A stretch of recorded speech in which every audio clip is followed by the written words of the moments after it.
Shalom, perkenalkan nama saya Nur Cahaya Manik dengan NIM 20010111126.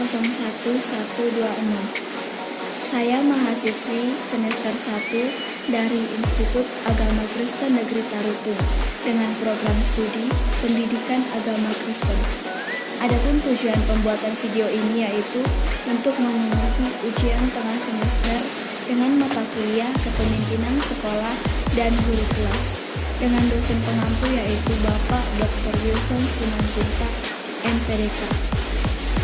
Baiklah, pada kesempatan ini saya akan menjelaskan tentang kepemimpinan guru dalam mensukseskan pembelajaran. Sebelum kita masuk ke dalam topik tersebut, kita harus mengetahui apa pengertian dari kepemimpinan. Kepemimpinan merupakan proses pengaruh sosial dan pengaruh sengaja yang dilakukan oleh seseorang terhadap orang lain, menstruktur aktivitas dan relasi. Guru adalah ujung tombak dari pelaksanaan pencapaian tujuan pendidikan. Di pundak guru, kualitas pendidikan dipertaruhkan. Kualitas pendidikan sangat tergantung dari kualitas seorang guru. Semakin tinggi kualitas guru, semakin tinggi pula kualitas pendidikannya. Guru selalu dituntut memenuhi permintaan, baik dari atas maupun dari bawah. Dari atas, guru menjadi pelaksana kebijakan kurikulum dari pemerintah. Dan dari bawah, guru sebagai sosok yang paling dekat dengan subjek pendidikan yaitu peserta didik. Kepemimpinan guru sangat mempengaruhi kualitas lulusan dari aspek minat, bakat, motivasi, dan kesiapan peserta didik dalam menjawab tantangan lingkungan sekitar. Dalam mengimplementasikan kurikulum, yang jauh lebih penting adalah guru sebagai garda terdepan dalam pelaksanaan kurikulum. Oleh karena itu, betapa pentingnya kesiapan guru dalam mengimplementasikan kurikulum itu selain kompetisi, komitmen dan tanggung jawabnya serta kesejahteraannya yang harus terjaga. Sosok guru juga adalah sosok yang pastinya sering kita temui di mana-mana, di lingkungan tempat tinggal, anggota keluarga, dan tentunya di sekolah-sekolah. Dalam Undang-Undang Nomor 14 Tahun 2005, dalam pasal 1 dijabarkan tentang guru dan dosen. Guru dan dosen adalah pendidik profesional dengan tugas utama yaitu mendidik, mengajar, membimbing, mengarahkan, melatih, menilai, dan mengevaluasi peserta didik pada pendidikan anak usia dini jalur pendidikan formal, pendidikan dasar, dan pendidikan menengah. Seorang guru memiliki peran yang sangat penting di dalam kelas, yakni mendidik, mengajar, membimbing, mengarahkan, melatih, menilai, dan mengevaluasi pembelajaran serta yang telah dijelaskan dalam undang-undang di atas. Guru berperan menyampaikan ilmu yang dimiliki kepada muridnya. Guru merupakan sumber belajar muridnya. Dari gurulah murid diajarkan membaca, menulis, dan berhitung. Serta dari gurulah murid mampu mengetahui pengetahuan baru dan pendidikan karakter. Guru sebagai orang tua kedua yang ada di sekolah. Guru juga memiliki peran sebagai komunikator, sahabat yang dapat memberikan nasihat-nasihat, motivator sebagai pemberi inspirasi dan dorongan, pembimbing dalam mengembangkan sikap dan tingkah laku seperti nilai-nilai, orang yang menguasai bahan yang diajarkan. Di zaman yang sudah modern ini, berbagai macam penemuan sudah ditemukan, antara lain berbagai teknologi yang disebut-sebut dapat menjawab apa saja yang dibutuhkan oleh manusia. Contohnya Google, yang biasanya disebut Om Google, yang dikatakan oleh anak sekolahan zaman sekarang sebagai pengganti guru. Dari Google, segala macam hal dapat dicari dan ditemukan hanya dalam hitungan detik. Tidak heran, anak-anak sangat menyukainya dan bahkan bergantung padanya. Bahkan ketika di dalam kelas, murid lebih bergantung pada internet untuk menjawab suatu jawaban daripada menanyakan langsung kepada gurunya. Hal ini menyebabkan peran guru mulai tersingkirkan oleh teknologi. Dalam dunia pendidikan, peran guru dalam proses pembelajaran ada 7, yakni guru sebagai sumber belajar.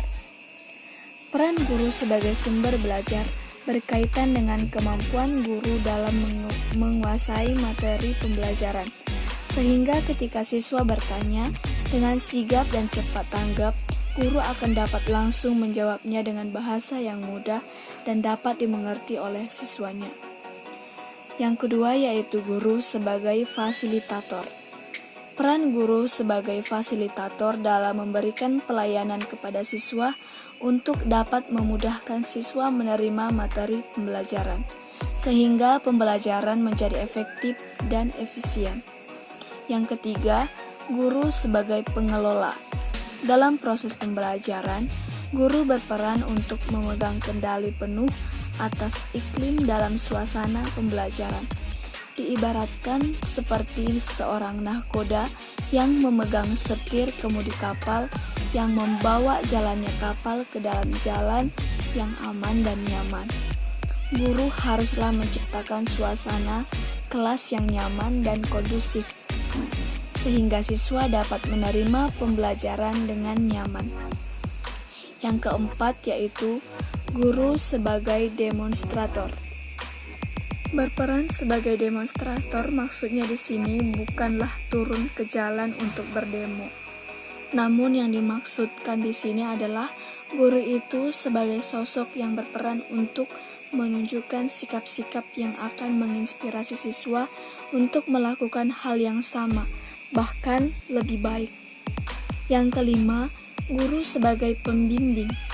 Perannya sebagai seorang pembimbing, guru diminta untuk dapat mengarahkan kepada siswa untuk menjadi seperti yang diinginkannya. Namun tentunya haruslah guru membimbing dan mengarahkan untuk dapat mencapai cita-cita dan impian siswa tersebut.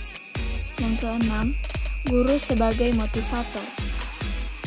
Yang dimaksud di sini yaitu proses pembelajaran akan berhasil jika siswa memiliki motivasi di dalam dirinya. Oleh karena itu, guru juga berperan penting dalam menumbuhkan motivasi dan semangat dalam diri siswa untuk belajar. Yang terakhir yaitu guru sebagai elevator. Setelah melakukan proses pembelajaran, guru haruslah mengevaluasi semua hasil yang telah dilakukan selama proses pembelajaran. Evaluasi ini tidak hanya mengevaluasi keberhasilan siswa dalam mencapai tujuan pembelajaran, namun juga sebagai evaluasi keberhasilan guru melaksanakan kegiatan pembelajaran yang telah dirancang. Peran seorang guru tak akan dapat tergantikan oleh canggihnya teknologi. Teknologi memang bisa memberi berbagai macam kemudahan kepada siswa. Namun, teknologi tidak dapat memberikan pendidikan karakter, nilai, dan moral kepada siswa. Sehingga gurulah yang memiliki peran penting untuk dapat menciptakan generasi muda bangsa yang beretika, berpendidikan, bermoral, dan berkarakter. Dalam kegiatan belajar mengajar di sekolah, banyak kita jumpai ketika seorang guru sedang mengajar, siswa tidak menghiraukan apa yang dikatakan gurunya. Mereka lebih suka melakukan hal-hal lain seperti berbisik-bisik dan berbicara dengan teman sebangkunya, bahkan sampai berteriak-teriak. Ada siswa yang melamun sendiri dan menghayal dengan fantasinya saat kegiatan belajar mengajar sedang berlangsung daripada mendengarkan guru. Ada juga siswa yang tidak tenang duduk. Dia suka mondar-mandir, berjalan-jalan, bahkan lompat-lompat dari satu bangku ke bangku lain, sehingga tidak heran jika di kelas tersebut sangat gaduh dan ribut sendiri-sendiri siswanya, dan mungkin ada siswa yang menangis karena siswa lain. Saat terjadi demikian, padahal dalam kelas tersebut ada guru yang sedang mengajar, maka jelas bahwa dapat dikatakan pembelajaran yang dilaksanakan oleh guru tersebut telah gagal. Ini membuktikan bahwa guru tersebut tidak bisa menguasai kelas saat kegiatan belajar mengajar berlangsung. Guru dikatakan berhasil dalam mengajar jika tercermin dari sikap peserta didik pada saat berlangsungnya kegiatan belajar mengajar. Dalam arti lain, guru yang berhasil ialah guru yang dapat menguasai kelas sehingga tidak terjadi hal-hal yang negatif yang sudah dijelaskan tadi. Bertambahnya ilmu pengetahuan dan kompetensi yang dimiliki siswa. Sikap dan ilmu pengetahuan yang telah diperoleh siswa dapat berdampak positif bagi diri sendiri, orang lain, dan juga kepada lingkungannya. Demikianlah hasil penjelasan saya mengenai kepemimpinan guru dalam pengajaran. Akhir kata, saya mengucapkan shalom dan terima kasih.